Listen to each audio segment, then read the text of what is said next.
ನಾ ಇವತ್ತ ಈ ಕೊಡ್ಲಿ ತೊಂದು ಇಷ್ಟು ಕಟ್ಟಿಗೆ ಕಡ್ದು ಬಿಟ್ಟೆ. ನಮಸ್ಕಾರ ರೀ, ಗಿಚ್ಗಿಲಿ ಮಂದಿಗೆ ಅನ್ಕೊಂತ ನಾ ಇವತ್ತು ವಿಡಿಯೋ ಸ್ಟಾರ್ಟ್ ಮಾಡಿದೆ. ಅವ್ವ ಮಾಡಿಟ್ಟು ಚಾ ಕುಡ್ದು ತಿಂಡಿಲೆ ರೆಡಿಯಾಗಿ ಖಾಲಿ ಅಡ್ಡಾಡಕ ಹೊಂಟ್ ಬಿಟ್ಟೆ. ಹಾಳಾದ್ರ ಒಬ್ಬನ ಹೆಂಗ ಹಾಳಾಲಿ ಅಂತ ನಮ್ ದೋಸ್ತನ ಕರ್ದ ಬಿಟ್ಟೆ. ದೇವ್ರು ನಿಂಗೆ ಒಳ್ಳೇದ್ ಮಾಡ್ತದ, ನಿನ್ ಜನ್ಮಕ್ಕೆ ಹೋಗೋ. ನಮ್ ದೋಸ್ತ ಬರ್ತಾ ಬರ್ತಾ ಒಂದ್ ಸಾಂಗ್ ಹಾಡಕ್ ಕುಂತ ಬಿಟ್ಟ. ಹೊಸ ಬೆಳಕು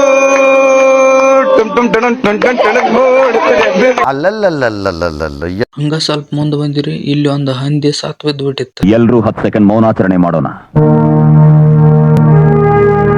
ಹಂದಿ ಪಕ್ಕ ಸತ್ತೈತಿ ಇಲ್ಲ ಅಂತ ಮುಂದೆ ನೋಡಿದ್ರ ಹಂದಿ ಒದ್ದಾಡಕ್ ಕುಂತ ಬಿಡ್ತಿ.